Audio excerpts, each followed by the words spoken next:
Buenas tardes a todos y a todos. Bienvenidos a esta ponencia organizada por el Movimiento Ciudadano para la República Constitucional. De bien nacidos es ser agradecidos. Eso nos enseñaron de pequeños a los murcianos y no se vota. Por lo tanto, primero empiezo dando las gracias, en primer lugar, a la Fundación Caja Murcia. Me gusta que siga llamándose Caja Murcia, me alegra que mantenga el nombre. Lo voy a hacer en la persona de Ángel Campos, que es el intermediario con el que hemos hablado y el que nos ha ofrecido estas instalaciones. Valga mi agradecimiento a Ángel Campos, de Ángel Campos para arriba y de Ángel Campos para abajo. En segundo lugar, quiero dar las gracias al ponente, Domingo González Hernández, que se ha ofrecido a esta petición que nosotros le hemos hecho, amistosamente, desinteresadamente. Quiero decir que él no forma parte del Movimiento Ciudadano por la República Constitucional, no tiene nada que ver con la República Constitucional, es un ponente que le hemos pedido ayuda y ha venido. Y en tercer y último lugar, a vosotros. Gracias por venir, hemos hecho lo que hemos podido, hemos repartido papeles, todo lo que está en nuestra mano, hemos hecho publicidad por internet. Bueno, habéis venido los que queréis saber cosas de la soberanía. Pues en eso es la labor del ponente. El origen de esta ponencia es muy sencilla. Nosotros, como movimiento civil de carácter político, promovemos la abstención. Promovemos la abstención para deslegitimar este sistema político porque no estamos de acuerdo con sus reglas. Y en la abstención nos damos cuenta en la práctica, pero hablando con la familia, hablando con los amigos, en un bar, en los debates que hemos hecho con otras personas, pues que hay una confusión en el tema de la política hoy. Esto claro, tiene gran trascendencia.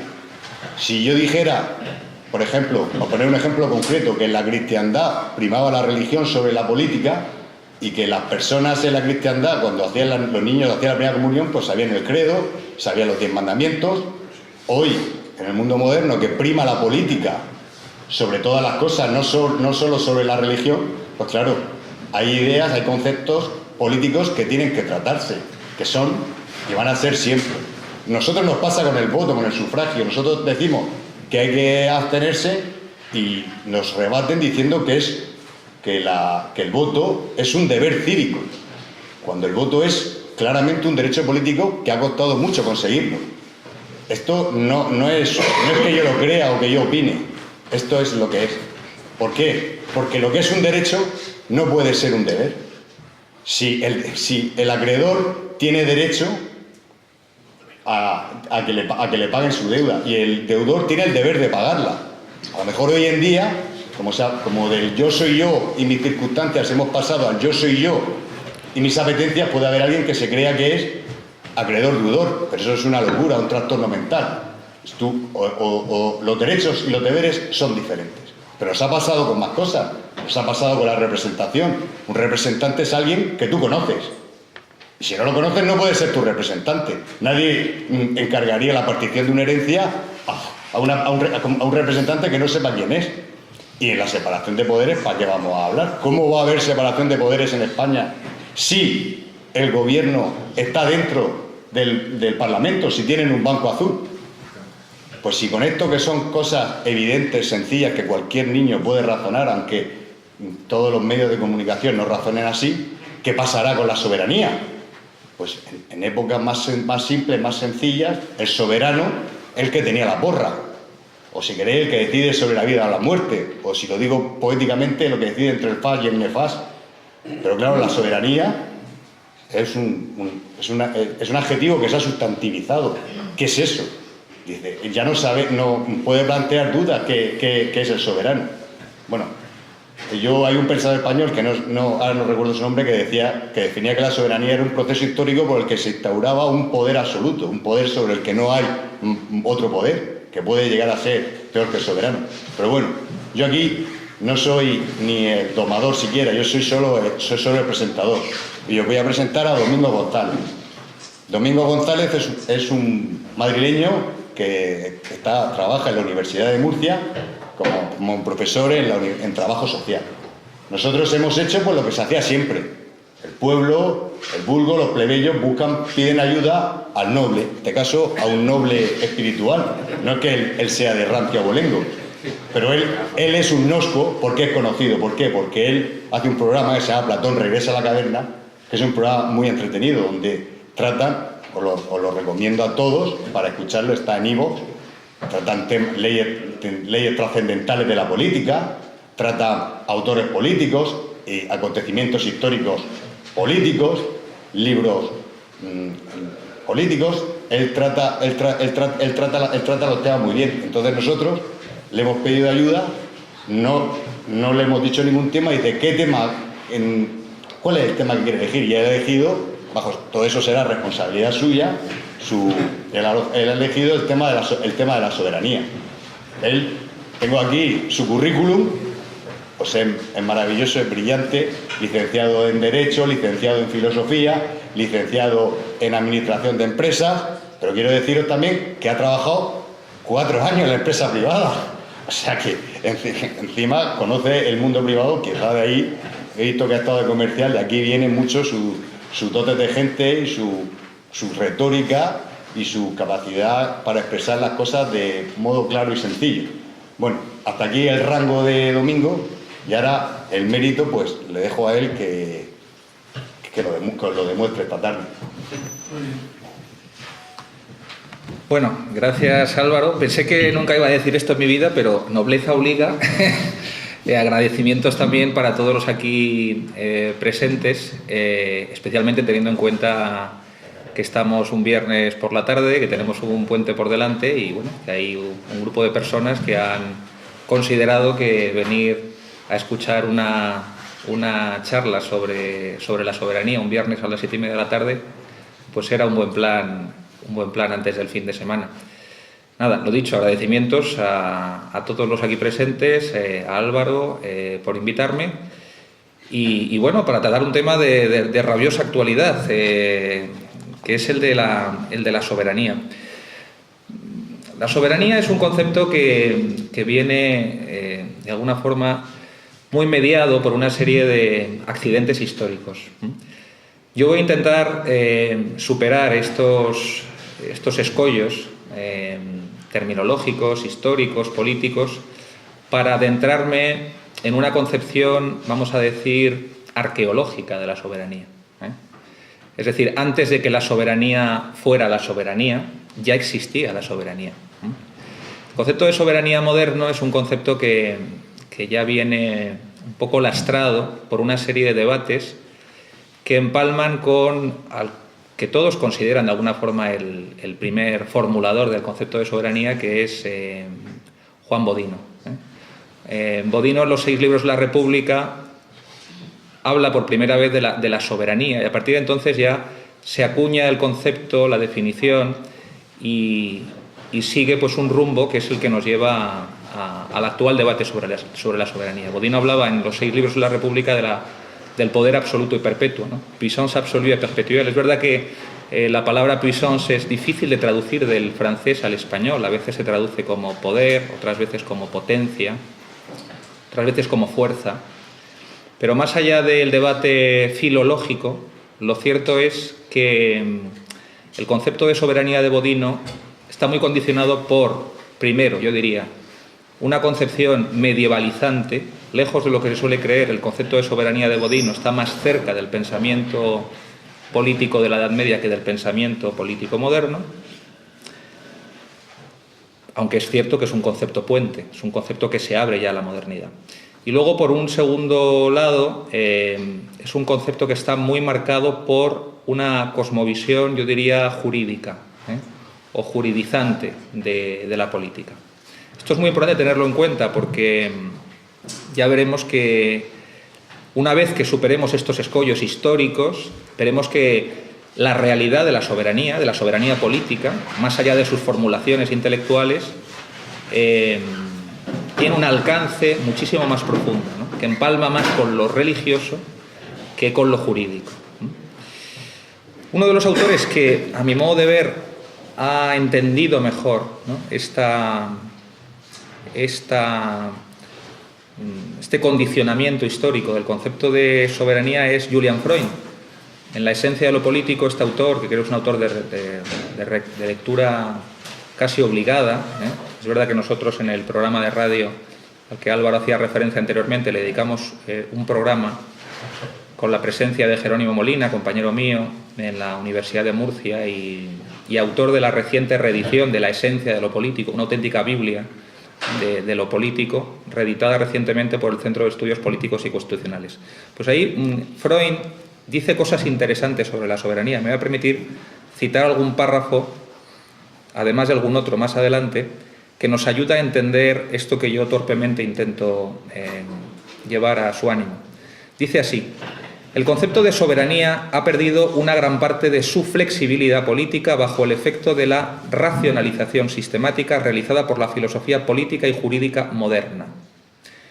Del atributo del mando hizo un concepto sencillamente histórico, es decir, particular a la política moderna, olvidando que Bodino no hizo sino conceptualizar situaciones políticas escogidas, tanto de la historia antigua como de la medieval.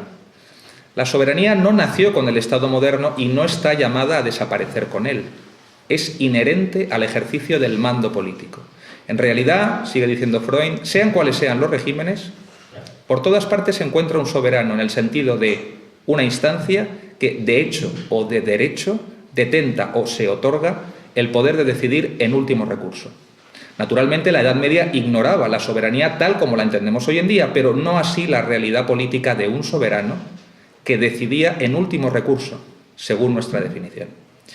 Bueno, para el que esté más o menos familiarizado con la obra de Freud, es bastante conocido que gran parte de su pensamiento es deudor de Carl Schmitt, el famoso constitucionalista alemán, una de las grandes figuras del pensamiento político del siglo XX, figura controvertida. Es interesante saber que Freud va más allá, a mi modo de ver, incluso en algunos aspectos mejora la concepción de lo político de Schmitt. Pero hay algo que tienen en común y que, de alguna forma, empalma con este sentido de la soberanía. Vamos a referirnos a Schmitt para intentar profundizar un poco más en esa arqueología de la soberanía que me propongo resumir, aunque sea a grandes rasgos en la charla de hoy. Schmitt tiene dos referencias, a mi modo de ver, significativas sobre la soberanía que nos pueden ayudar a avanzar. Para empezar, está su clásica y también muy discutida aseveración sobre la secularización de los conceptos políticos. Para Schmitt, todos los conceptos políticos modernos son conceptos teológicos secularizados. Entonces, una primera hipótesis que nos podríamos plantear es, quizás la soberanía es uno de esos conceptos políticos que responde a una genealogía teológica. Quizá la soberanía es un producto de la secularización de ciertas ideas teológicas. Dejemos eso como hipótesis de momento, porque Schmitt dice otra cosa muy interesante sobre el soberano. Y es lo siguiente, dice, es soberano el que decide sobre la situación excepcional. Esto lo dice precisamente en el libro de Teología Política. Situación excepcional, soberanía. Aquí tenemos ya abiertos dos cauces que yo creo que se separan claramente desde el principio. Por un lado, la soberanía entendida como un tipo de instancia que responde a la situación excepcional y, por otro lado, la soberanía entendida como resultado de una genealogía de raíz teológica. Yo creo que esas son las dos vertientes más interesantes para intentar esclarecer, de alguna forma, el origen de la soberanía. Y creo que nos llevan a territorios totalmente contrarios. Quizás aquí tengamos embrionariamente la respuesta la respuesta al título de la conferencia de hoy, es decir, si la soberanía es alma o ruptura de la tradición política europea. ¿Qué es lo que dice también Freud sobre esta cuestión de la situación excepcional? Que es bastante interesante. Dice así, esta definición se refiere a la de Schmitt sobre la situación excepcional. Se apoya en una atenta lectura de Bodino. Ya sabemos que Bodino es el que formula el concepto moderno de soberanía. Bodino, que como es sabido, dice Freud, multiplica las preguntas en relación con el libre albedrío del soberano. ¿El príncipe está ligado por la ley, por juramento, por el contrato, por el derecho de gentes? ¿Está atado a los tres órdenes, al pueblo? La contestación es siempre la misma. Si hay una situación excepcional y la salvación pública está en juego, es su deber tomar la decisión que convenga. Se podría resumir de la siguiente manera su razonamiento. El soberano está atado por los juramentos y contratos hechos con el pueblo, pero el mejor medio de respetarlos es tomar las decisiones que se impone cuando la salvación pública está en juego. A poco que nos hayamos fijado un poco en este párrafo, habremos comprobado que la idea de salvación pública se repite en dos momentos. Claro, aquí lo de la salvación admite también una posible alternativa. Recordemos el famoso nombre del Comité de Salud Pública o de Salvación Pública, tristemente famoso en la Revolución Francesa. Pues bien, en esta disquisición filológica, si se trata de salud pública o de salvación pública, está también, a mi modo de ver, el meollo de la profundización en las raíces últimas del concepto de soberanía. El concepto de salud remite a la farmacia, remite a la salud del cuerpo político, del cuerpo social. El concepto de salvación, por el contrario, remite a una idea teológica. Aquí tenemos, por tanto, otra vez más formulada la cuestión. Bien, ya hemos hablado de farmacia, hemos hablado de farmacología, hemos hablado de salvación pública. Un pensador político español, creo yo que el más importante de nuestro tiempo y seguramente por mucho tiempo, ha escrito recientemente un texto que está disponible también en la página web de la Academia de Ciencias Morales y Políticas, que se titula Los tres modos de la política. Me estoy refiriendo a Dalmacio Negro, académico, autor de numerosos ensayos, y que, insisto, muy recientemente parece que ha dado carta de naturaleza a esta idea de la farmacología política, como una de las grandes tradiciones del pensamiento político, de hecho la propiamente europea. Me voy a permitir citarle también porque en sus palabras se entenderá mejor lo que intento decir. Dice así Dalmacio Negro: las tres artes, modi o maneras de la política son, primero, la política farmacológica, farmacón, medicamento, y logos, racional, lógico, como el arte de restaurar el equilibrio del cuerpo político como un organismo, respetando la libertad política o colectiva, que garantiza las libertades sociales o civiles y las personales o individuales, igual que equilibra el médico los humores del cuerpo individual. La tarea de gobernar consiste en mantener una condición de equilibrio estable, una condición que hace posibles, incluso provechosas, las actividades de los sujetos y asociados. Su idea rectora es el bien común, y dice: es la política propia de la historia de Europa y de Occidente, herederos de Atenas, Roma y Jerusalén. Por tanto, la tradición farmacológica sería la tradición política europea, dice Dalmacio Negro. Pero hay otras que se han ido sumando, ya veremos después si contra esa otra tradición o al hilo o en continuidad con esa tradición farmacológica. La política cratológica o de poder, que considera el cuerpo político como un mecanismo y es antiquísima. Remonta a Caín y Abel, decía René Girard. Está siempre presente con mayor o menor intensidad según los momentos y circunstancias, pues el poder, que es relacional, es el núcleo de lo político y la política. El Estado, un orden artificial e innovador, cuya política es cratológica, monopolizó la libertad política para garantizar las libertades sociales y personales en un momento intensamente conflictivo. Y las monarquías absolutas, dictaduras comisarias, abandonaron poco a poco la política farmacológica. Es decir, que aquí ya nos está dando la pista de que la política cratológica se fue separando progresivamente de la tradición política europea, tradición que era farmacológica. Pero hay otras tradiciones posteriores, y son las siguientes. La política utópica o futurista es prácticamente europea y occidental. De naturaleza revolucionaria asume la cratológica y condiciona las libertades sociales y personales o las suprime. La política futurista o política utópica es una política que está, esto lo digo yo, claramente en relación con esa secularización de conceptos teológicos y que se trasladan al ámbito político. Es la politización del cristianismo, básicamente. La voluntad de establecer el reino de Dios en la tierra, etcétera, tiene una dimensión claramente soteriológica, diríamos, pero de una soteriología inmanentista, es decir, una soteriología que pretende salvar al ser humano, ahí está el mito del hombre nuevo, pero a través de la política. De ahí que se sume a la cratológica, se solapa con la cratológica. Y por último, dice Dalmacio Negro, Smith no mencionaba un cuarto modo del derecho, el escatológico, presente siempre en los otros tres. En realidad lo presuponen, pues como escribe John Gray, aunque se refiere al momento actual, la política de la edad contemporánea es un capítulo más de la historia de la religión. Bien. Más referencias sobre la tradición farmacológica que creo que son interesantes, porque, una vez más, si es la tradición típicamente europea, una vez que esa tradición se pierde también la tradición europea. Dice Dalmacio Negro, de origen griego, suele decirse que la política dejará de existir igual que su hermana gemela, la filosofía, si se separa de ese origen. Se refiere a la tradición farmacológica. Es la tradición propiamente eurooccidental, la única tradición política de la libertad. Palabra que tiene una connotación distinta a la de otras culturas y civilizaciones desde que descubrieron los griegos la posibilidad de la política y la hizo suya el cristianismo.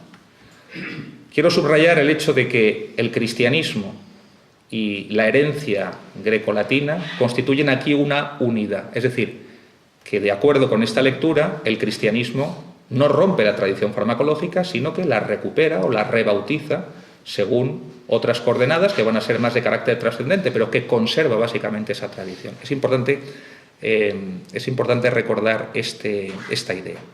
Hay que recordar también que un principio farmacológico se formulaba también en la tradición política romana, en el famoso principio salus populi suprema lex, la salvación del pueblo es la ley suprema. Con lo cual, la idea de la farmacología política es una idea que está firmemente asentada en la tradición política occidental. Ahora bien, hay otra referencia aquí que nos puede llamar la atención, pero que nos va a ayudar mucho a penetrar en los arcanos de esta arqueología de lo político. Es el propio Dalmacio Negro quien lo dice, cuando afirma lo siguiente. Por otra parte, la concepción griega de lo político y la política farmacológica parecen haber sido imitadas de Egipto. Hay que recordar que en Egipto la figura del faraón, de una especie de soberano divinizado, era la figura central de la política. Quizás, entendiendo esta dimensión sagrada de una sacralización política y entendiendo por qué o qué mecanismos conducen a este resultado, es decir, un rey soberano, un rey divino, podamos entender mejor también la idea de la farmacología. Lo político salió del seno de lo sagrado. Esta es otra expresión de Dalmacio Negro en la historia de las formas del Estado. Es muy importante recordarla también. Lo político, que es una esencia, como nos dice Julian Freud, no es una esencia autogenerada, es una esencia que nace, que tiene una genealogía, y como aquí se ve, esa genealogía es lo sagrado. No se refiere a lo sagrado en el sentido cristiano. Habría que discutir aquí si el cristianismo es una religión.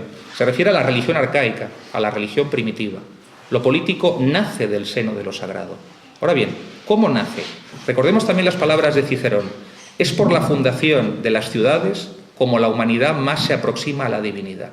Efectivamente, hay mitos como el de Caín y Abel o como el de la fundación de Roma que nos recuerdan la dimensión sagrada del nacimiento del orden político. Por tanto, quizás esta sea la pista principal que tengamos que seguir para entender el origen último del concepto de fármaco, de fármacos. Porque ya sabemos, y estamos familiarizados con él, que la farmacia a la que estamos acostumbrados, responde también a esta genealogía. ¿Qué es la farmacia? Básicamente es un veneno que cura. Es lo mismo que una vacuna. Es un veneno que se introduce en el organismo y que en las dosis adecuadas tiene la virtud de curar o de matar. Esa ambivalencia también se ve en lo sagrado. El fármacos era, en la mitología, esa figura monstruosa que también responde a otra cara, a una cara sagrada. ¿Y cómo se pasa de una cosa a otra? Bueno, pues tenemos una teoría basada en la antropología de un autor muy importante, a mi modo de ver, que se llama René Girard. Antes Dalmacio Negro lo citaba, al hilo también del mito de Caín y Abel, de esta idea de la fraternidad que se convierte también en rivalidad, en odio. Pues esa ambivalencia de lo sagrado se ve también en el fármacos, el veneno remedio. ¿Qué es la farmacología política? La idea del mando quizás también nos ayude a entender qué tiene que ver el fármaco, que es veneno y que es remedio, con la misteriosa razón por la que los hombres obedecen a otros. Recordemos el famoso libro de Etienne de la Boétie, la servidumbre voluntaria. Ahí se preguntaba también, era un ensayo que escribió con 18 años, pero se hacía preguntas que son muy necesarias y que seguramente nadie se había hecho de ese modo hasta ese momento. Eso le dio la celebridad y la notoriedad al ensayo. Y es por qué todos obedecen a uno, si son muchos más. ¿Cuál es la razón? No obedece a ninguna lógica, ni utilitaria, ni numérica, ni de fuerza. ¿Cómo es posible que la masa obedezca a uno solo? Julian Freud también hace una reflexión en este sentido. Uno de los presupuestos de lo político para Freud, los que definen la esencia de lo político, era precisamente el del mando y la obediencia. De ahí que le dedique muchas páginas a esta cuestión. Y él se lo formula de la forma siguiente. Dice, ¿por qué hay mando y obediencia y por qué se encuentra en cualquier sociedad política? ¿Por qué los hombres obedecen a un ser que solo es un hombre? ¿En qué consiste la potencia del que se hace obedecer? Todas estas cuestiones, dice, se hunden en lo irracional. En efecto, desde el punto de vista de la esencia de lo político, las fuerzas oscuras que animan el mando y la obediencia tienen por lo menos tanta y a veces más importancia que las investigaciones sobre las variaciones del poder y de las instituciones de una sociedad a otra y de una época a otra. Fuerzas oscuras, fuerzas irracionales. Aquí quiero rescatar la obra de un autor muy importante que además tuvo mucho que ver con España, porque vivió una parte de su vida en España, en los años de la Segunda República, que se llama Jan Gebser. Es uno de esos autores que escribió un solo libro en su vida, pero un libro fundamental, que además tenemos la suerte de tener disponible en español, y se llama Origen y Presente. Es un libro de unas 1000 páginas, es el libro al que dedicó toda su vida. Y en este libro, Gebser lo que intenta es introducirnos en lo que llama los distintos estados de la conciencia humana, y las fases evolutivas de lo que él llama las mutaciones de la conciencia. Entonces él clasifica los estados de la conciencia humana según sus propios criterios. Básicamente son conciencia primitiva, conciencia mágica, conciencia arcaica, y lo que nos va describiendo es cómo poco a poco se va introduciendo lo que él llama la mentalidad perspectívica, frente al mundo imperspectívico que definía la conciencia mágica de la humanidad. Creo que esto es muy importante para entender lo que René Girard quiere explicar al hilo de su famosa antropología de lo sagrado, de la violencia y lo sagrado, que contiene, aunque en pocas páginas, una referencia al nacimiento de la monarquía sagrada. Y yo creo que esa es la clave para entender la farmacología política. Intentaré explicarlo en pocas palabras. Para René Girard, la antropología humana se define básicamente por lo que él llama el deseo mimético. Básicamente los seres humanos definen su acción por el deseo, y la particularidad del deseo humano es que desea por imitación. Esto es una escena que seguramente todos hemos sido testigos de ella alguna vez. Un niño tiene un juguete al que no le hace caso, ya no juega con él, ya no le interesa, sus padres están a punto de tirarlo a la basura, basta que otro niño se fije en el juguete para que el deseo del niño por ese juguete se vuelva a despertar. ¿Qué quiere decir esto? Dice René Girard, pues que el deseo humano no es objetivo, no se basa en las propiedades del objeto, es un deseo triangular, requiere de la mediación de un modelo, es el modelo el que nos hace deseables los objetos. Bueno, esta teoría tan sencilla en sí misma ya implicaría una revolución de todas las ciencias humanas y sociales, y ya hay algunos autores que la están empleando en la ciencia económica, en la ciencia política, en la sociología, porque ya sabemos que todas las ciencias humanas se basan en presupuestos o en premisas antropológicas. Si la premisa antropológica es falsa, necesariamente todas las deducciones o derivaciones serán falsas también.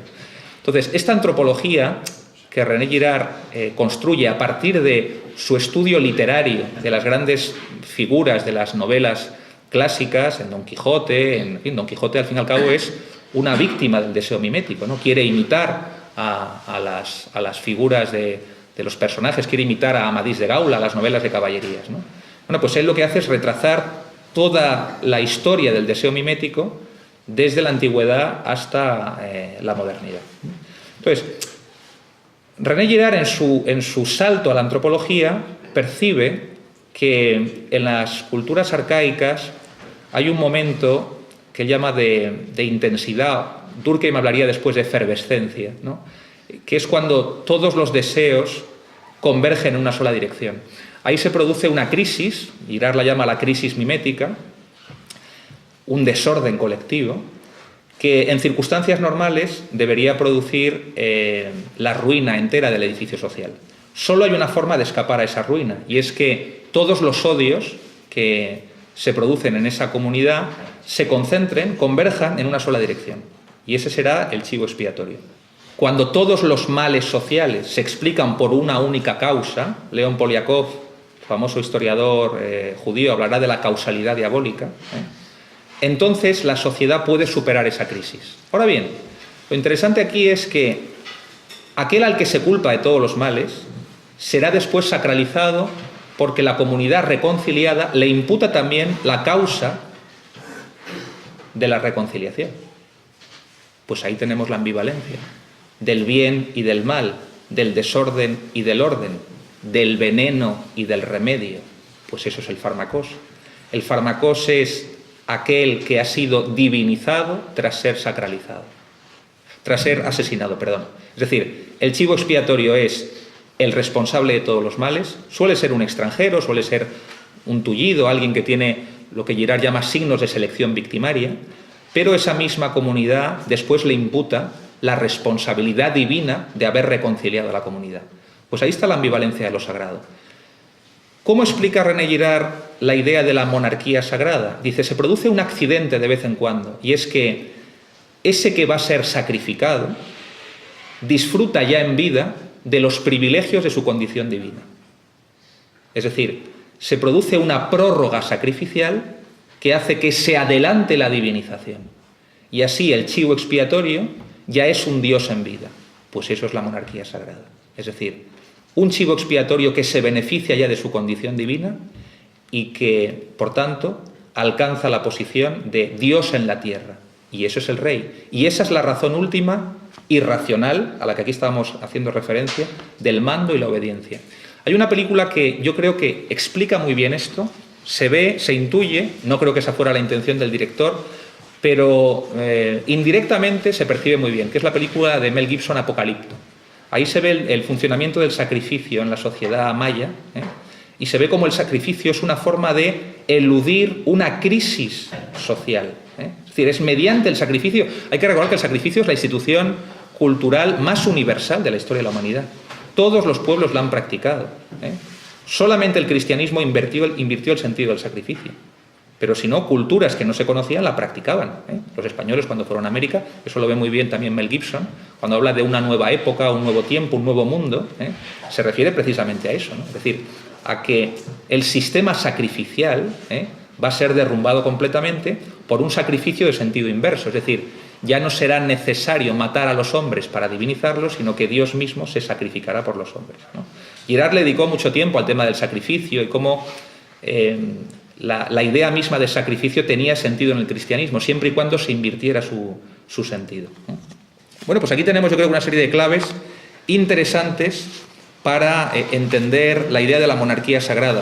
Quiero citar también a un autor, Bertrand de Jouvenel, autor de una obra también clásica, El poder, historia natural de su crecimiento, porque él también entiende muy bien las raíces mágicas del poder político, y por tanto las raíces irracionales de la lógica, o cabría mejor decir, de la falta de lógica del mando y la obediencia.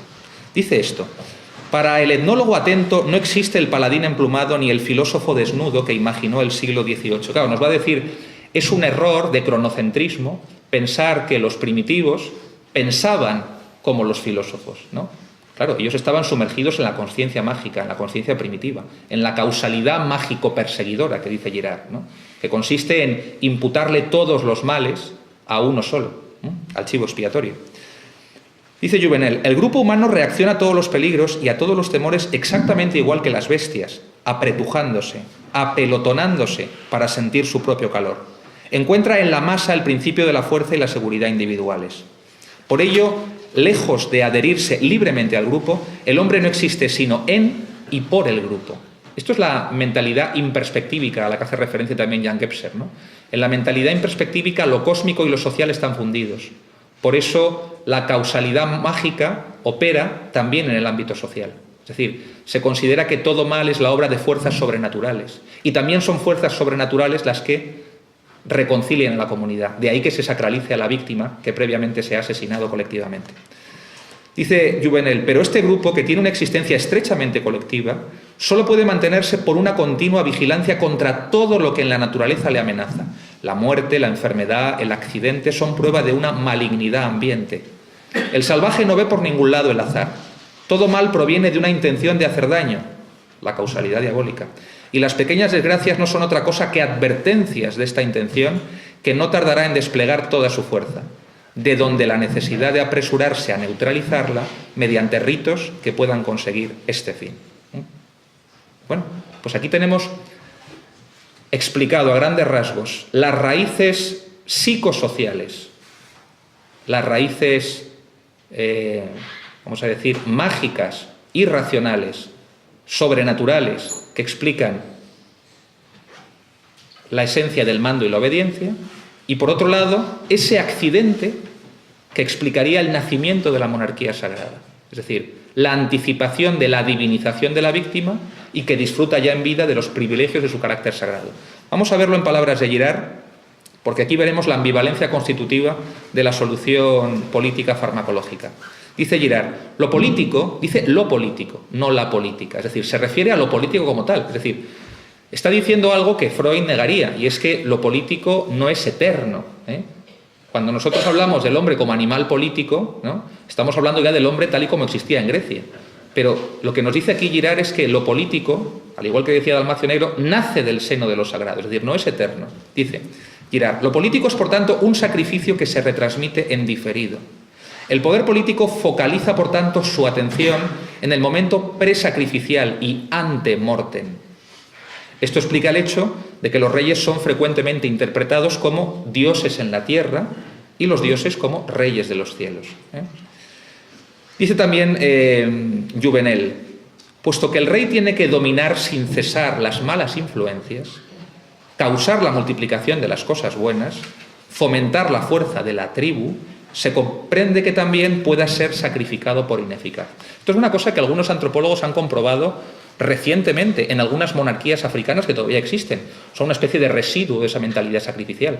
Y es que los reyes, que son dioses en la tierra, siempre están amenazados por la muerte. Es decir, bastaría que el grupo, la tribu, considerara que ya no tiene ese potencial, ese poder mágico para salvar a la comunidad, la salud pública, la salvación pública, bastaría simplemente un indicio para ser sacrificado de nuevo. Es decir, los reyes están permanentemente en esa frontera, ¿no?, entre lo divino y lo sacrificial. Por eso Girard habla de la violencia y lo sagrado, su famoso libro sobre la antropología. Es la violencia la que genera lo sagrado. Es la violencia colectiva concentrada contra un chivo expiatorio la que genera lo sagrado y la que genera, por ese accidente, la monarquía sagrada. Luego, la monarquía sería la primera criatura política engendrada en las entrañas de lo sagrado. Es la monarquía la que funda lo político. Quiero detenerme en este detalle porque puede parecer una observación baladí, pero a mí me parece muy interesante, y es que de las tres formas clásicas de gobierno, solamente la monarquía se declina con el arjé, el origen. Las otras formas de gobierno, la democracia y la aristocracia, lo hacen con el kratos. ¿Qué quiere decir esto? El kratos es un poder ya desacralizado o en vías de desacralización. La monarquía, en cambio, conserva ese origen mítico, sacrificial, mítico, sagrado, ¿eh? Al igual que la palabra, por ejemplo, jerarquía, ¿no? La jerarquía conserva todavía. Y es que efectivamente, como decía Louis Dumont, el antropólogo francés, el homo hierarchicus es el hombre primitivo, es el hombre en contacto directo con lo sagrado. Él hacía la diferencia entre el homo hierarchicus y el homo equalis. Es lo mismo que hace Jan Gebser. A medida que se avanza en la mentalidad racional, se afirma progresivamente una nueva concepción del espacio, del tiempo y del individuo. Es decir, la persona o el individuo se va progresivamente emancipando de la sumisión al grupo, de la sumisión al colectivo. Bueno, pues solamente con esta sencilla intuición, la monarquía, es decir, la monarquía es el verdadero origen de lo político. Y de hecho solamente puede existir monarquía sagrada, esto también lo dice Aristóteles, la única y genuina monarquía es la monarquía sagrada. ¿Qué nos dice Girard también sobre esto? Dice, un poco ahondando en esta idea, ¿no?, de que es la monarquía la que funda lo político y la que funda la idea de soberanía, ¿no? Dice, se trata de la monarquía como tal y más generalmente de cualquier soberanía, del poder propiamente político, del hecho de que pueda existir algo como la autoridad central en numerosas sociedades. Y en otro momento dice, tal vez convenga ir aún más lejos y preguntarse si, más allá de la monarquía propiamente dicha, no es la misma idea de soberanía y cualquier forma de poder central lo que aquí está en juego y que solo puede emerger de la víctima propiciatoria. Bien, pues aquí tenemos un poco la idea clave. La función social de la monarquía consiste en la farmacología. Y la farmacología es el presupuesto básico de lo político. La realeza recoge esa doble connotación farmacológica y que nos parecía tan misteriosa. Es al mismo tiempo el veneno, es decir, es el mal y al mismo tiempo es el remedio, es la cura. En esa ambivalencia de lo político se mueve la monarquía y por tanto es ella la que funda la propia idea y la propia tradición de farmacología. En ella se encierra, podríamos decir, toda la sabiduría política posterior, que en sustancia no es nada sino sabiduría sacrificial. Es decir, pensemos, por ejemplo, en la propia raíz etimológica de la palabra decidir, a la que tantos esfuerzos dedicó Carl Schmitt, que ya sabemos que es el autor del decisionismo político. Pues decidir consiste en cortar y girar, cortar una discusión, ¿no? Es decir, al final, decidir consiste en cortar una discusión, una deliberación, por eso Donoso Cortés hablaba de la clase discutidora, ¿no? Y en eso cifraba toda su crítica al sistema parlamentario, es decir, una clase que se dedica a discutir pero que nunca decide, ¿no? Pero decidir quiere decir cortar, ¿pero cortar qué? Cortar el cuello de la víctima, es decir, quiere decir matar, ¿no? Y esta es la raíz de la palabra decisión, es decir, empalma también con la idea de víctima propiciatoria y asesinato colectivo. ¿Qué más nos dice Girard? Dice, el rey solo reina en virtud de su muerte futura, no es más que una víctima que espera su ejecución. El rey tiene una función auténtica y es la función de cualquier víctima sacrificial. Y aquí hace una metáfora muy interesante para entender la función social de la monarquía, que como vemos en el fondo no es más que el socialismo del hombre primitivo. El socialismo es la monarquía, es decir, la monarquía responde a una función social y sirve a esa función social. Dice Girard, el rey es una máquina para transformar la violencia estéril y contagiosa en valores culturales y positivos. Cabe comparar la monarquía a estas fábricas, generalmente situadas en las afueras de grandes ciudades, que están destinadas a convertir las basuras domésticas en abonos agrícolas. Tanto en un caso como en el otro, el resultado del proceso es demasiado virulento como para que se pueda utilizar directamente o en dosis excesivas. Vemos aquí que la cuestión de la farmacia es de dosis. La dosis adecuada salva, una dosis excesiva mata. Dice, los abonos realmente ricos tienen que ser utilizados con moderación o incluso mezclados con sustancias neutras. El campo que el rey fertiliza, si pasa cierta distancia de él, resultará enteramente quemado y arruinado si fuera hollado por sus pies. Bien, pues aquí tenemos la idea del rey.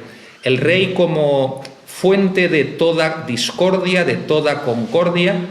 Precisamente por eso, la víctima que va a ser sacralizada disfruta de un prestigio aterrador, de un prestigio sobrenatural.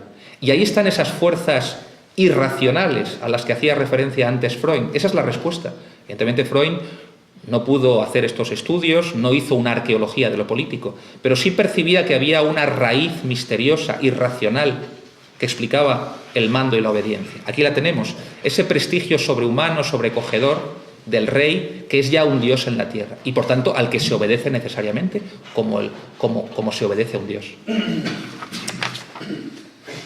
Bien, ¿qué sucede después? Decía antes que la monarquía es un poco el socialismo del mundo arcaico en el que habita el hombre primitivo, ¿no? Prisionero de la causalidad mágica.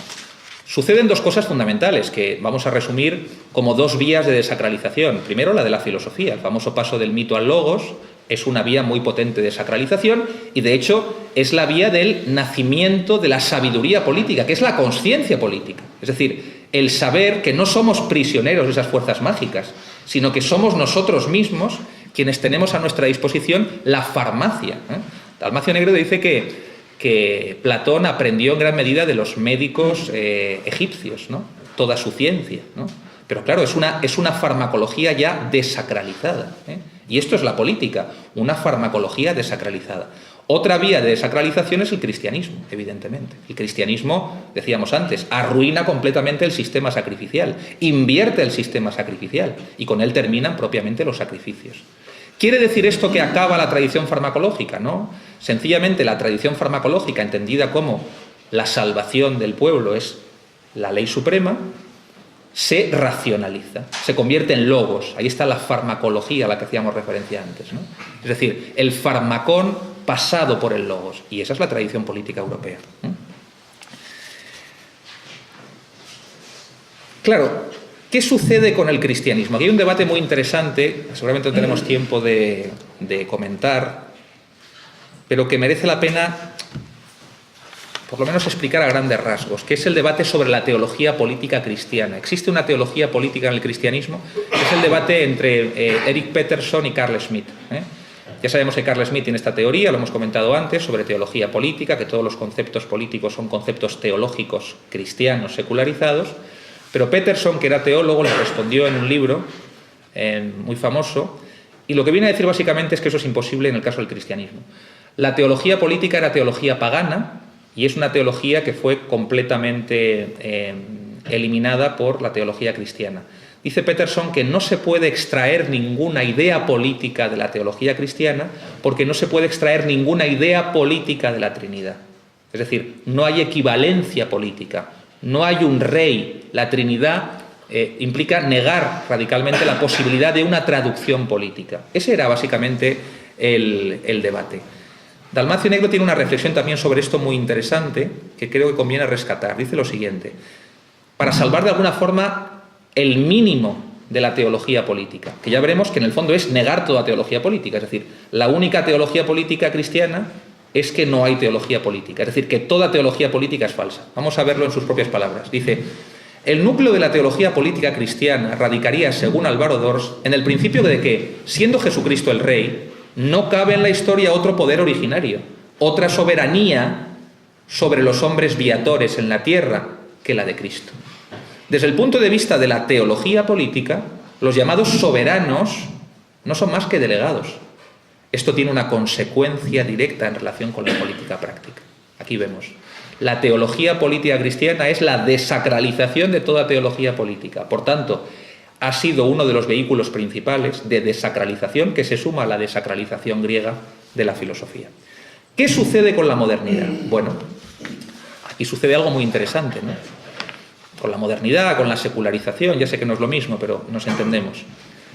Sucede algo que responde a la lucha entre los dos logoi, entre el logos heracliteano, es un poco el esquema agustiniano, ¿no?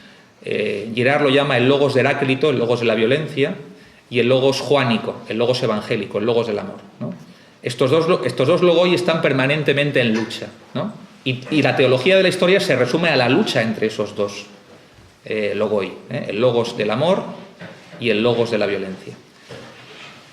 La modernidad empieza a entenderse como la progresiva prevalencia o la progresiva recuperación del logos de la violencia, del logos heracliteano frente al logos del amor.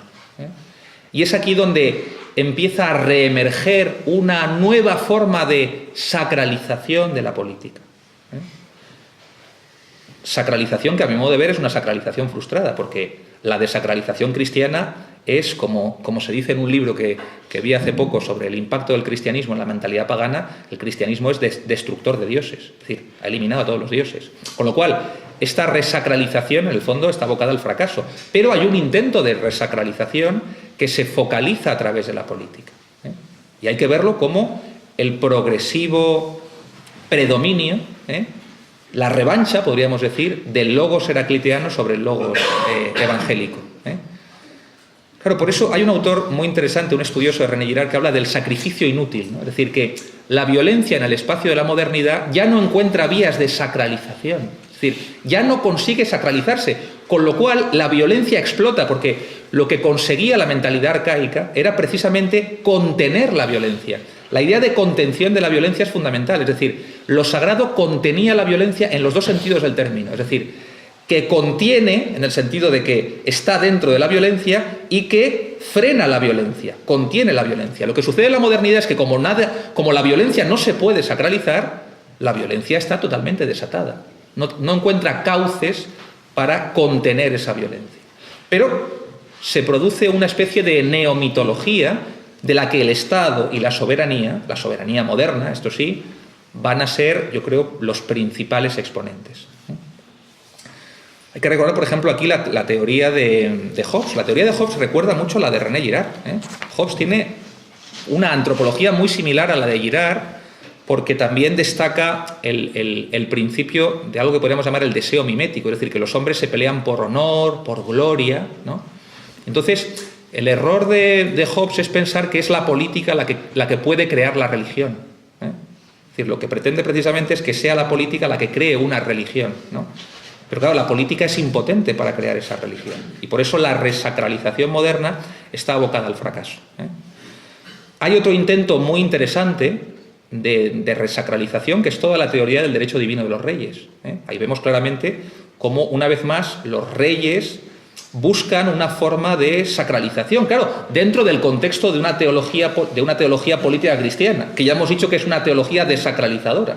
Por eso ese intento estaba abocado al fracaso, ¿no? Pero tenemos ahí ejemplos con Jacobo de Escocia e Inglaterra, que era un intelectual, una teoría del derecho divino de los reyes, muy bien formulada, pero que al final ya sabemos que duró muy poco, que no se pudo implantar debidamente, y al final el derecho divino de los reyes no deja de ser una especie de accidente de la historia. Pero hay una transferencia del concepto de soberanía divina a la soberanía popular. Y el Estado recoge todo ese, ¿cómo decirlo?, todo ese residuo de sacralidad, lo recoge a través de la soberanía popular, de la idea de soberanía de la democracia, ¿no? Fijémonos cómo lo plantea esto también Dalmacio Negro, porque es muy interesante entender la secularización como lo que decíamos antes, la lucha entre el logos de la violencia y el logos joánico. Dice así: la secularización es históricamente un punto de encuentro, una mezcolanza entre el logos joánico y el heracliteano. Es aquí donde arranca la noción moderna de soberanía, intuitivamente asociada a Bodino, pero en realidad incapaz de desplegar sus efectos sin la potencia catalizadora de la politización mistificadora operada por la Reforma. Curioso lo de la Reforma, ¿verdad? La Reforma pretende regresar a la pureza evangélica, pero paradójicamente va a recuperar el logos de la violencia, el logos de la sacralización de la política. Bien sea a través de la vía luterana o de la vía calvinista, ahí encontramos una nueva forma de fusión entre la política y la religión. Dice Dalmacio Negro: Reforma que, pretendiendo regresar a la pureza evangélica, recuperó paradójicamente buena parte del logos griego, largo tiempo sepultado, y contra el que presuntamente combatía. No hay que olvidar que Lutero era un gran enemigo del pensamiento, vamos a decir, filosófico griego, ya sabemos lo que decía, la razón, la gran prostituta, ¿eh? Bueno, pues paradójicamente se produce aquí una especie de resurgir, de reverdecer del logos de la violencia, ¿no? Dice: proyectándolo, este logos, en el espacio de la estatalidad del Estado, que contribuyó a edificar. Hay otra cita que no me resisto a dejar de comentar, de Arnold Toynbee, el famoso historiador, en el prólogo a un libro muy interesante de Christopher Dawson, Los dioses de la revolución, ¿no? Donde se ve aquí también esta idea de una resacralización en el episodio histórico fundamental, central, fundador de la Revolución Francesa. Y dice aquí Toynbee, comentando el libro de Dawson, algo muy interesante. Yo creo que resume un poco el espíritu del libro. Dice: con la Revolución Francesa, una religión antigua y siniestra, mucho tiempo en letargo y activada repentinamente con una violencia elemental, resucita el culto fanático al poderío de la colectividad humana. El terror solo ha sido el primero de los crímenes masivos cometidos en nombre de esta religión demoníaca durante los últimos 170 años. La suprema paradoja de la revolución es que, en el acto de deposición de los poderes tradicionales cristianos, allanará el camino para el retorno de una atávica religión precristiana, el culto al poderío de la colectividad humana, que es la religión pagana del Imperio Romano y de las polis griegas incorporadas al mismo. Y dice: este culto al poder humano constituye un 90% de la religión de un 90% de la humanidad actual. ¿Podemos deshacernos de ella? ¿A dónde llegaremos si continuamos sometidos a ella? Bien, luego podemos decir que la soberanía moderna en el fondo responde a este residuo, ¿verdad?, de mentalidad sacrificial que la conciencia primitiva ha transportado, diríamos casi clandestinamente, hasta la mentalidad racionalista moderna. Bien, creo que es hora de concluir. Quisiera hacerlo recuperando las ideas principales que he intentado resumir en esta charla. Me viene a la memoria el famoso resumen que hacía el catedrático de Filosofía del Derecho Francisco Elías de Tejada. Él hablaba de las 5 fracturas del orden político medieval, ¿no? una fractura religiosa, que es la Reforma, una fractura jurídica, que era el pensamiento de Hobbes, el contrato social, una fractura política, que era la soberanía, el concepto de soberanía de Bodino, una fractura ética, que según su criterio era el pensamiento de Maquiavelo, y por último la fractura sociológica de la Paz de Westfalia, que es básicamente el inicio de la estatalidad. Voy a subrayar la idea de fractura, es decir, la soberanía es una fractura. Esto respondería ya a la pregunta de nuestra charla de hoy. Es decir, la soberanía sería la fractura de la tradición política europea. Pero recordemos cómo intenté empezar la charla. Hay dos vías de la farmacología.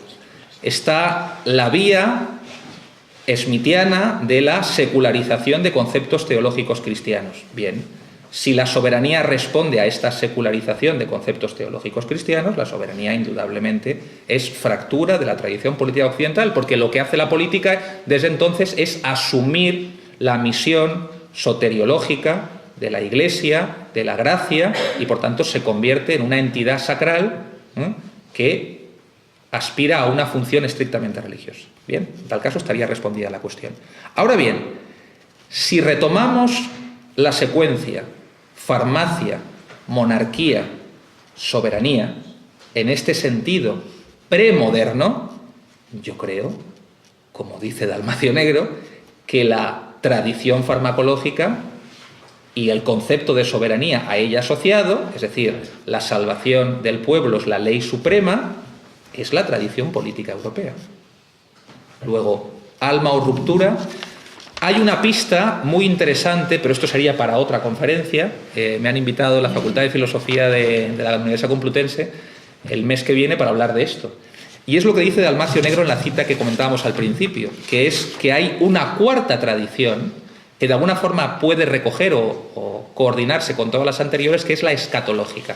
Y aquí está la idea del catejón, la famosa referencia muy misteriosa, tantas veces comentada y discutida, de la carta de San Pablo a los tesalonicenses, la segunda carta de San Pablo a los tesalonicenses, cuando habla del catejón, el catejón que es lo que lo retiene, dice él, lo que retiene la llegada del anticristo. ¿Qué es lo que lo retiene? Entonces esto se ha discutido mucho, si es el Imperio Romano.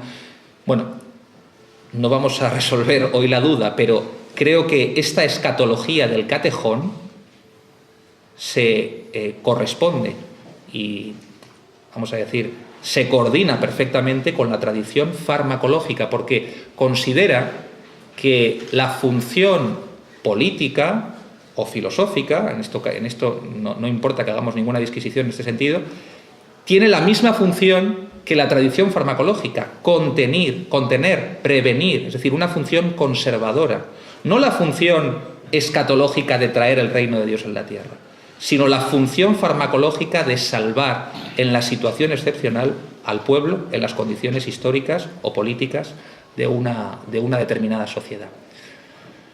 Bueno, esto sería todo. A grandes rasgos, siento no responder de forma tajante a la cuestión que daba título a nuestra conferencia, la soberanía, alma o ruptura de la tradición política occidental.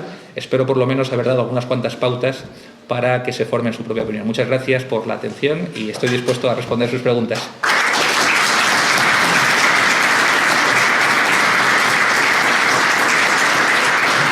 Dar paso a lo que queréis preguntarle. Bueno, antes de dar paso, ahora os iré pidiendo, solo voy a corregirle, no se dice la reforma, se dice la protesta, que fue lo que hicieron ellos, protestar.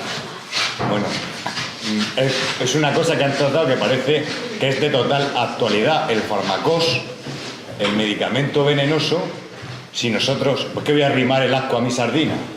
Porque como yo postulo la abstención en base a que los partidos son estatales, los partidos son instrumentos de la nación, de la sociedad civil, para penetrar en el Estado, son medicamentos para que el Estado vaya en beneficio de la sociedad y de la nación. Al estatalizarse, los partidos son el instrumento con el que el Estado entra a la nación.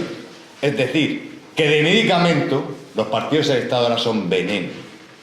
Eso es la duplicidad que la he explicado, ¿vale? El cajetón es la Iglesia Católica. Pero bueno, ¿queréis hacer alguna pregunta? ¿Vicente? No, que decir que conectarla al micrófono. Ah, es que lo he conectado. ¿A alguien se le ocurre alguna pregunta o os habéis quedado? Hombre, que la charla es abrumadora. Tal cantidad de referencias, tantos autores, tanta profundidad que es difícil entrar para alguno de los temas. Nos gusta mucho Dalmacio Negro. Sí, es recomendable. Eso se ve. A ver, la chica no veo así. Perdona, es que por el pelo largo, me te estaba tapando. La miopía está haciendo Bueno. estragos. ¿Cómo te llamas? Isidro Bachiller. Isidro. A mí, bueno, antes de nada decir que la charla me ha parecido estupenda y que escucho su programa habitualmente. Y mi pregunta creo que, bueno, tendrá que ser breve y sencilla. Si a su juicio, por lo que ha mencionado de Maquiavelo, en Maquiavelo se produce una ruptura de la etización o la moralidad que llevaría implícita la política en toda la premodernidad, y como dicen pues Eugenio Díaz de Tejada o pensadores reaccionarios, se emancipa la política o lo político de la moral.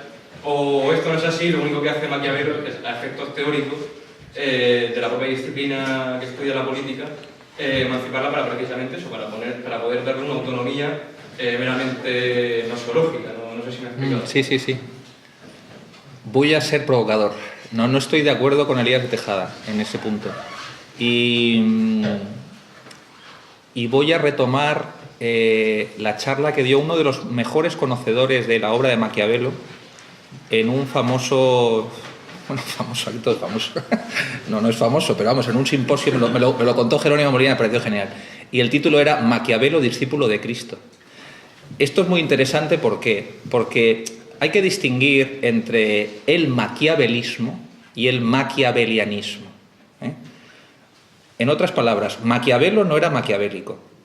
Es decir, si Maquiavelo hubiera sido maquiavélico, no hubiera escrito lo que escribió. Hubiera escrito un antimaquiavelo, que es lo que ya se sabe que escribieron después los reyes. Eso sí que es maquiavelismo. Es decir, Maquiavelo lo que hizo es contar lo que veía, sencillamente. Y entonces nos exponía pues, la visión de la política, y él era testigo, era diplomático, entonces nos expone lo que ve. En ningún caso está sustantivizando esa visión. Eso es lo que ha hecho el maquiavelismo, ¿no? Entonces, autores como Freud, como Carl Schmitt, son estudiosos de Maquiavelo, y de alguna forma, pues claro, Maquiavelo también lo que hace es algo que ha hecho la desacralización cristiana, y es que la política recupera una autonomía, es decir, la política tiene sus propias normas, pero no se emancipa radicalmente de la moral, se emancipa de la falsa moral, de la moral, vamos a decir, interesada. Hay una moral política, y la moral política es el bien común, es servir a ese bien común. Entonces, lo que hace Maquiavelo es, sencillamente, emancipar la política, el saber político, de una tutela que puede ser teológica, que puede ser moralista, que puede ser de cualquier orden, pero que está, de alguna forma, obstaculizando la propia naturaleza de la política y, por tanto, la propia comprensión de la política. Maquiavelo es, pues como Tucídides, un gran realista político. Es decir, nos cuenta lo que ve. No podemos reprocharle a Tucídides que nos cuente en la guerra del Peloponeso las cosas que vio. Decir, oye, esto es horrible. Bueno, ya, pero es que la vida también es horrible a veces, ¿no? Esto es como el médico. Pero aquí está otra vez la metáfora farmacológica, ¿no? Oye, el cáncer es terrible. No, ya sé que es terrible el cáncer, ¿no? Pero ¿qué hacemos? Lo ocultamos, ¿no? El médico te dice que tienes cáncer y te dice, mira, pues hay que cortar o hay que... Bueno, pues ya, pues tú te puedes tapar los ojos y decir, oye, es terrible esto de la medicina, es terrible esto de la política. Sí, ya, pero es que precisamente para salvar al cuerpo es necesario conocer la enfermedad. Maquiavelo está describiendo la enfermedad del cuerpo social y, bueno, está proponiendo una serie de realidades o de visiones que ayudan a que avancemos en nuestra comprensión de lo político. ¿De acuerdo?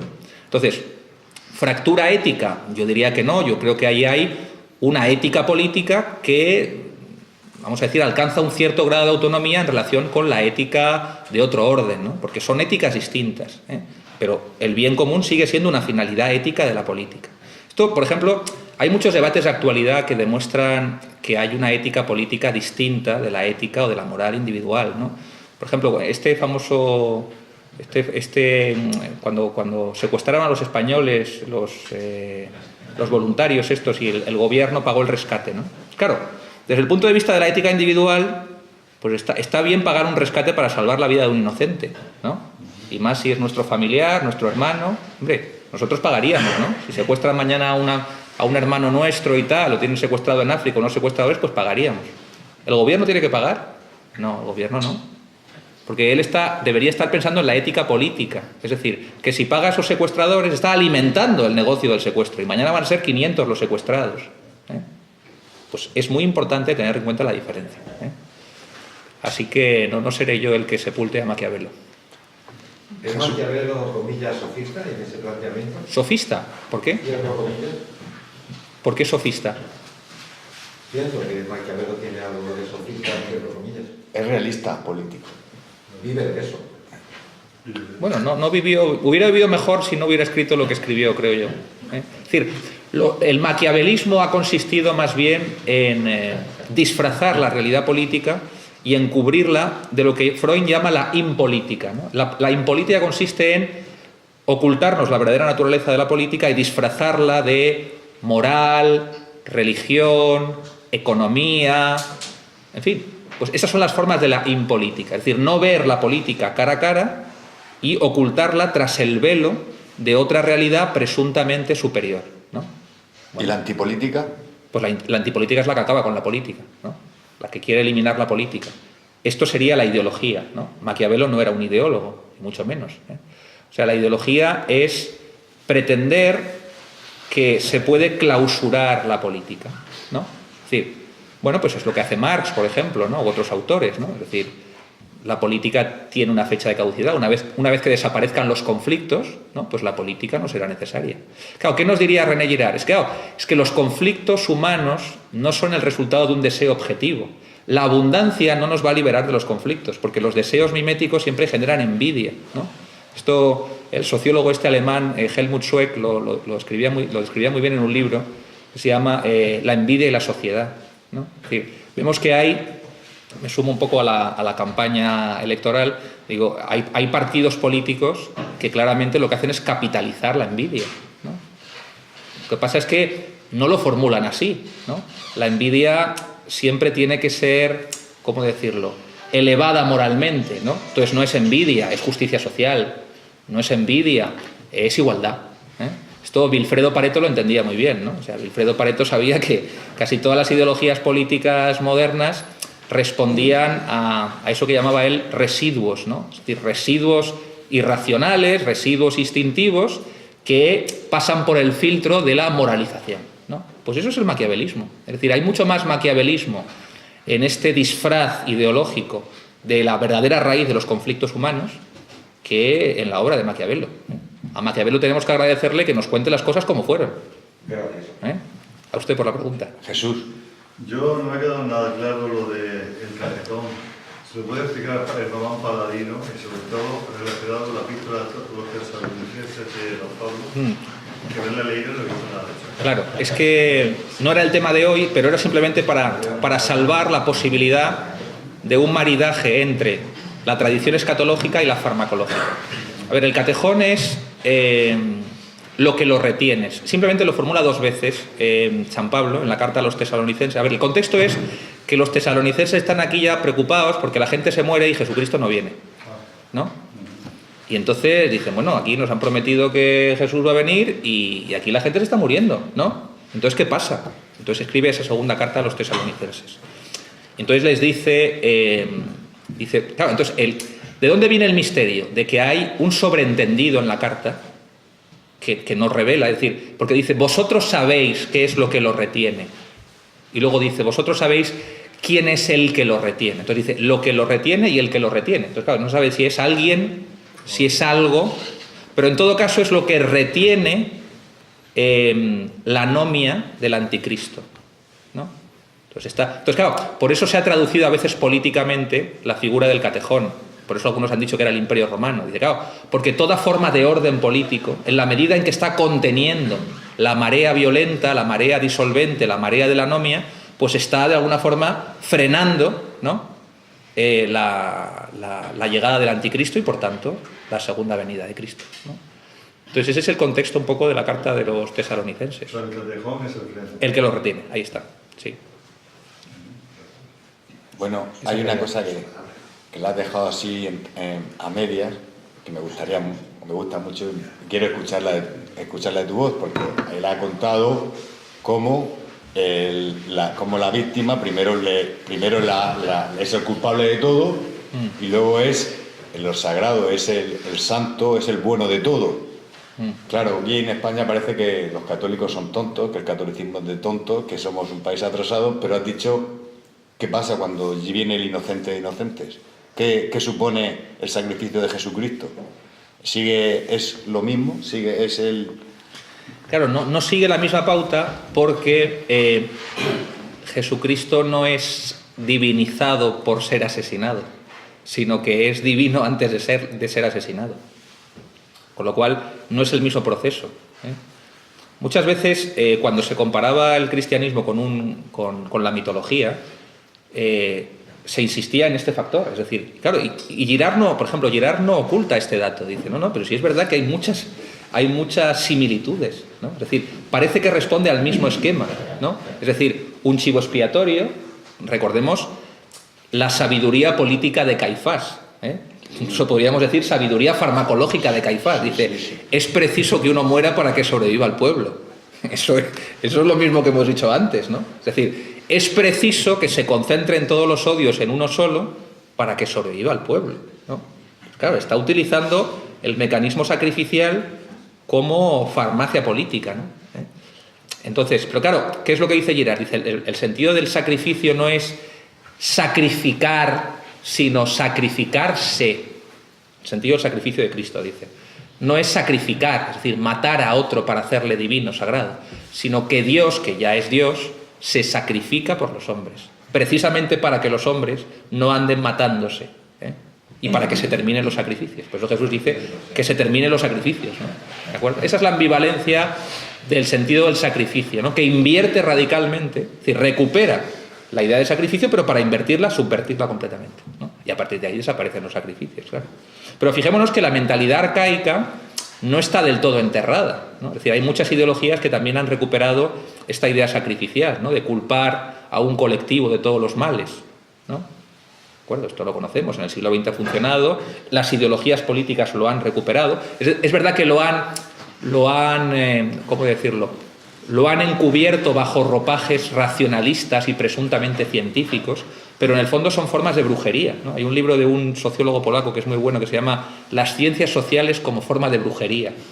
Está muy bien, porque es verdad que las ciencias sociales son un poco esto, ¿no? Entonces, te encubren bajo lenguaje científico un tipo de razonamiento que no deja de ser de causalidad diabólica, como dice Poliakov, ¿no? Es decir, que al final se trata de buscar el chivo expiatorio, ¿no? Satanizan la clase social, la burguesía, satanizan la raza judía, sí. Se sataniza al hombre por el feminismo, se sataniza a los heterosexuales por el homosexismo, todo lo mismo, sí, pero distinto, todo igual. Lo que pasa es que ahí entra un factor que, claro, que es que por eso todas estas ideologías son cristianas, entre comillas, porque heredan la legitimidad moral de la víctima. Es decir, para justificar la persecución tienen que ampararse en una víctima, ¿no? Entonces, la víctima puede ser pues el homosexual, que muchas veces la historia puede ser, o sea, puede haber realidades que justifican esa victimización,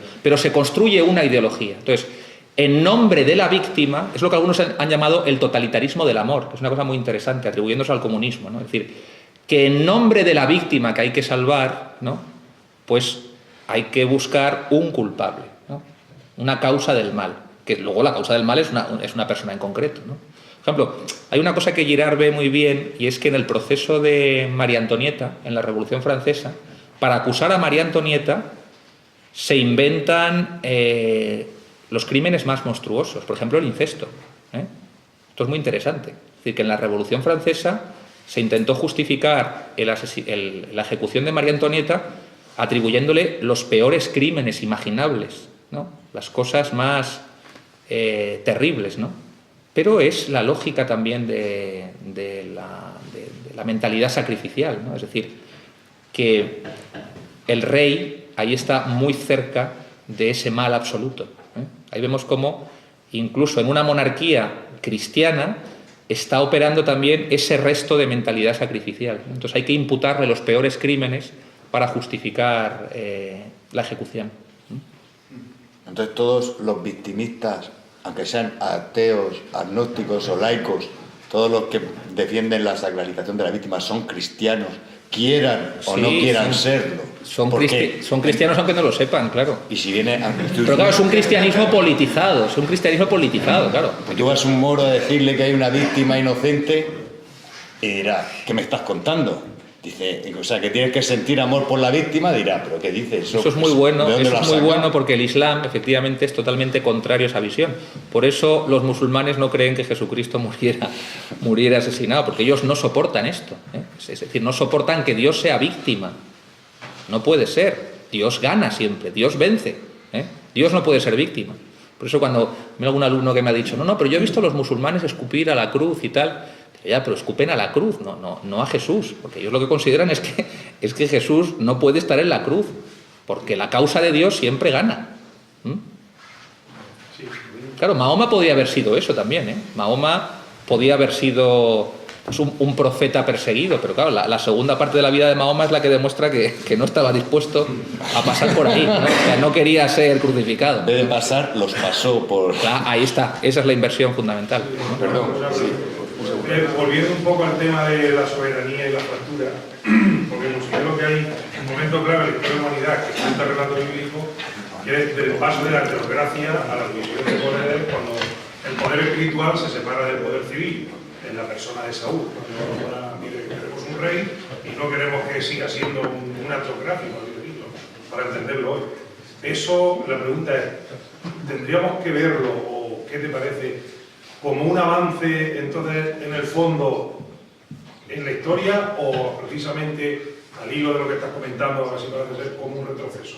O sea, los reyes judíos. Los reyes judíos no, la división del paso de lo que es el sistema, por así decirlo, antiguo de la teocracia, de que el poder civil y el poder religioso estaba en la misma persona, a la fractura, a la ruptura entre la división, por un lado, el poder religioso y por otro lado, el poder civil. Claro, es la consecuencia de la desacralización, de dar al César lo que es del César y a Dios lo que es de Dios. Mi reino no es de este mundo, pues ya está. Ahí tenemos ya la distinción entre los dos órdenes. ¿De acuerdo? Luego ya no hay posibilidad de teología política a partir de ese dato, ya no es posible porque está claramente, a mí no me gusta decir separado, porque no es separación, es una distinción. Es una distinción y por tanto es una desacralización que beneficia, favorece a la autonomía de la política. Por eso hay una línea de continuidad entre la desacralización griega y la cristiana. Tras las dos desacralizaciones, lo político, entendido como campo autónomo, racional, etcétera, queda de alguna forma emancipado, ¿no?, de la tutela teocrática o religiosa arcaica, como queramos llamarla, ¿no? Ya con la monarquía sagrada hay algo de esto. Es decir, con la monarquía sagrada ya hay un cierto paso, por eso decimos que la monarquía sagrada es la primera criatura política, porque ya tenemos un Dios que no está en los cielos, que está aquí en la tierra. Por tanto, ya tenemos una voluntad humana que opera como una voluntad divina, ¿eh? Eso es un primer paso también. La monarquía sagrada es un primer paso hacia una primera forma de autonomía política. Pero claro, sigue estando confundido, ¿eh? Sí. Se empieza a confundir de nuevo esa sacralidad de la política a raíz de la Revolución Francesa. O sea, se une de nuevo, o sea, o coge carácter sacral la política. Yo creo que sí, es lo que decía es una especie de neomitología frustrada, ¿no? Es decir, Ernst Cassirer hablaba del mito del Estado, ¿no? Es decir, que es verdad que el Estado recoge buena parte de esa resacralización, pero es que está abocada al fracaso, es que es imposible. Por eso es el sacrificio inútil, es decir, es una violencia que no termina de convertirse en lo sagrado. O sea, lo que Girard llama la violencia y lo sagrado, en el espacio de la modernidad, que ya está fecundada, se quiera o no, por la desacralización cristiana, ya es imposible resacralizar. Pero hay intentos de resacralización, claro, los dioses de la revolución, ¿no? Entonces, hay ahí algo, ahí queda un pozo en las ideologías políticas modernas, queda un pozo de resacralización, pero que al final ya vemos que no es más que violencia, ¿no? Es violencia que no se puede contener precisamente porque no se puede dar el salto de la violencia a lo sagrado. Pedro, el homo jerarchicus soy yo, tienes que pedirme a mí la... José Antonio, y luego... Si la soberanía es el poder incontestable, ante el que no cabe recurso, mi pregunta es, ¿hay soberanía en España? Y en ese caso, ¿quién es el soberano? Porque el rey no hay, el presidente del gobierno tampoco, los 27 parlamentos tampoco. ¿Quién es el soberano en España? ¿Los partidos estatales? ¿La mezcla de los partidos estatales y la deuda soberana? ¿Quién es el soberano en España? Siempre hay soberano. Yo creo que esa es una pregunta más para mi colega. No. Yo me muevo en la neutralidad académica.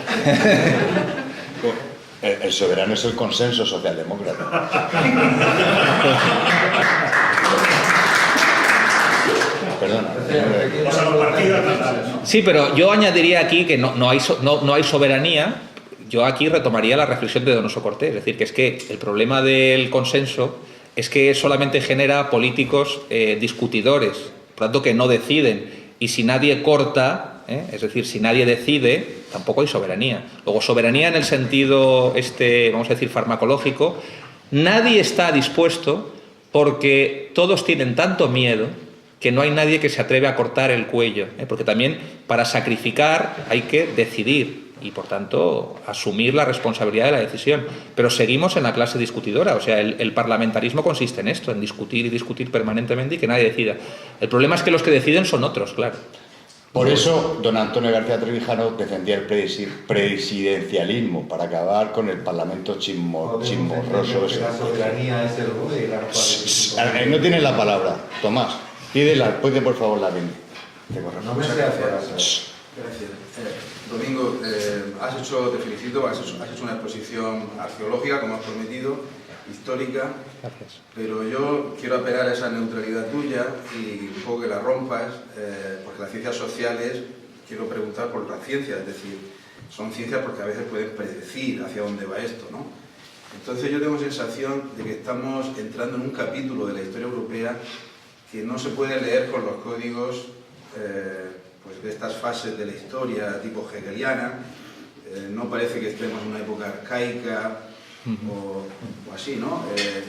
Yo creo que hay como una especie de plan, no sé si diabólico a veces, que pone en conexión la Revolución Francesa, la Reforma, la Revolución Francesa y cuál sería el tercer capítulo, ¿no? ¿Cuál sería la síntesis? Porque eso, el luteranismo, en el ámbito precisamente alemán y donde sale Nietzsche, ese mismo ámbito hegeliano y luterano, pues viene esa muerte de Dios. Entonces nos estamos abocando a un capítulo, pienso yo, que ya no es tanto la relación de Dios y hombre y la secularización, sino este capítulo del transhumanismo. Es decir, una manera de escribir la historia eliminando al propio hombre, que eso supone una Europa que se niega a sí mismo y que la reverencia, es decir, ese programa Revolución Francesa, Reforma es la del laicismo, una especie de bandera del laicismo, pero que no tiene ningún empacho en reverenciar a los dioses extraeuropeos, por ejemplo Alá. Y este sujeto, ya digo, que es el transhumano, ¿no? el borrar. ¿Dónde va a quedar esto? Yo creo que sí. Es verdad que lo del transhumanismo quizás es una clave muy importante para entender por dónde van los tiros, ¿no? Encaja perfectamente con el proyecto de autosalvación, es decir, del hombre que se autosalva a sí mismo, y ahí la política juega un papel, porque efectivamente si entendemos lo que decíamos antes, la salvación pública, en el sentido no político, sino en el sentido soteriológico, y la política asume ese sentido, es decir, que tiene que salvar al hombre en la tierra, pues ahí tenemos el mito del hombre nuevo, recuperado por la política, el transhumanismo, que en este caso sería la política y la ciencia, y yo creo que... Y luego está la clave de la legitimidad moral de la víctima también, que es una clave fundamental para entender los tiempos... Es decir, que están operando, sigue la lucha entre los dos logoi, ¿no? Es decir, el logos del amor, pero claro, es un logos del amor que ya está... Claro, esta es la estrategia... Gerard tiene un libro muy interesante dedicado al tema de Satán, ¿no? Dice, se llama Veo a Satán caer como el relámpago, ¿no? Y es un poco esto, ¿no? Es decir, Satán cae como el relámpago en el sentido de que ya no se puede divinizar, ¿no? Entonces, ¿cuál es la estrategia? ¿Cuál es la estrategia satánica? Precisamente ocupar el logos del amor. Y ahí lo del totalitarismo del amor. Es decir, invertir, recuperar la legitimidad moral de la víctima para buscar nuevos chivos expiatorios, en nombre de las víctimas. ¿Y por qué es tan rentable en la política actual victimizar en todos los... Pero porque todo el mundo comparte ese discurso. Nadie se atreve a cuestionar la legitimidad moral de la víctima. Eso es imposible. Luego, cualquier discurso político, bueno, tú lo dices muy bien, claro, es que es un ejemplo fundamental para los españoles, es decir, cómo se construye la ideología nacionalista, gracias a la legitimidad moral de la víctima. Es decir, somos un pueblo oprimido, somos un pueblo perseguido, somos víctimas, y es el poder mismo el que habla en nombre de las víctimas. Pues ahí lo tienes. Pero todas las ideologías hacen esto, O sea, hay que buscar una víctima. Entonces, a partir de esa víctima se construye el discurso ideológico y el discurso de poder. No olvidéis que el demonio es la caricatura de Jesucristo. Sí, el mono no de Dios. existe, el demonio es el mono de Dios. Yo quería hacerte una pregunta. Bueno, yo no soy la terminología que has utilizado, me ha resultado un poco extraña y la cita de autores también, porque yo venía del mundo de la economía y ya estoy jubilado. Pero todos somos testigos hoy de que hay un nuevo poder, que es el poder económico, que está pesando fuerte sobre el poder político. La representación de ese poder económico son las multinacionales, el nuevo fondo de inversión, etc. Entonces me gustaría que me dijeras cómo va a encajar o encajarías tú dentro de tu terminología, de la genealogía que has hecho, ese nuevo poder que va a impedir que los reyes manden, que la política tampoco pueda actuar para buscar el bien común y que al final mande un grupo de señores y señoras que a veces ni siquiera sabemos quién son, sabemos que se reúnen en el foro de Davos aproximadamente una vez al año. Entonces, digamos, ese concepto, ese nuevo concepto de poder que maneja el mundo y que es supernacional como consecuencia de la globalización, ¿cómo va a quedar encajado dentro de la genealogía que tú has hecho? Si se sacraliza, no se sacraliza, o sea, ¿cómo entra ese nuevo concepto dentro de todo lo que has definido? ¿Por qué no se está superando? Es decir, y es nuevo, nunca ha pasado en la historia. Han mandado a los reyes, han mandado a la aristocracia, han mandado a los políticos, así en palabras burdas, perdóname si no puedo. Pero ahora es un nuevo poder, que es algo futurista o utópica, ¿no? Es decir, que es impolítica y antipolítica, las dos cosas. Es decir, es impolítica porque pretende describir la realidad política en términos no políticos, en este caso económicos o morales, como si se pudiera. Pero eso es el proyecto de Marx es este también. O sea, Marx es sustituir, bueno, y Saint-Simon, que a lo mejor ha tenido más éxito que Marx, que Marx se habla mucho de él, pero luego el que ha triunfado es Saint-Simon y la socialdemocracia tal y como la entendía, que es sustituir el gobierno de los hombres por la administración de las cosas. Entonces, la mentalidad antipolítica que hoy en día se ve, y Saint-Simon vio esto muy bien, es decir, al final es una especie de fusión entre los grandes industriales y los políticos, pues lo que estamos viendo hoy, ¿no? Y luego está la gobernanza a nivel mundial, que también es esto, ¿no?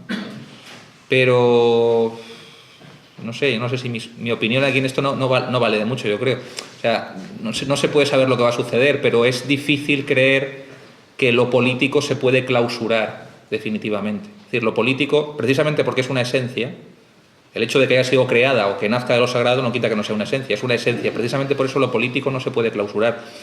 Pues volverá a aparecer bajo otras formas. Y yo creo que está volviendo a aparecer, de hecho. En Europa está volviendo a aparecer, claramente, lo político. Se ha querido sepultar. Es verdad que la caída del muro de Berlín, la caída del comunismo, la desaparición de un enemigo político, parecía que iba a sepultar definitivamente lo político, pero claro, es que lo político está permanentemente reapareciendo. Ahora, no sé en qué dirección. ¿Cómo se llama usted? Salvador, yo soy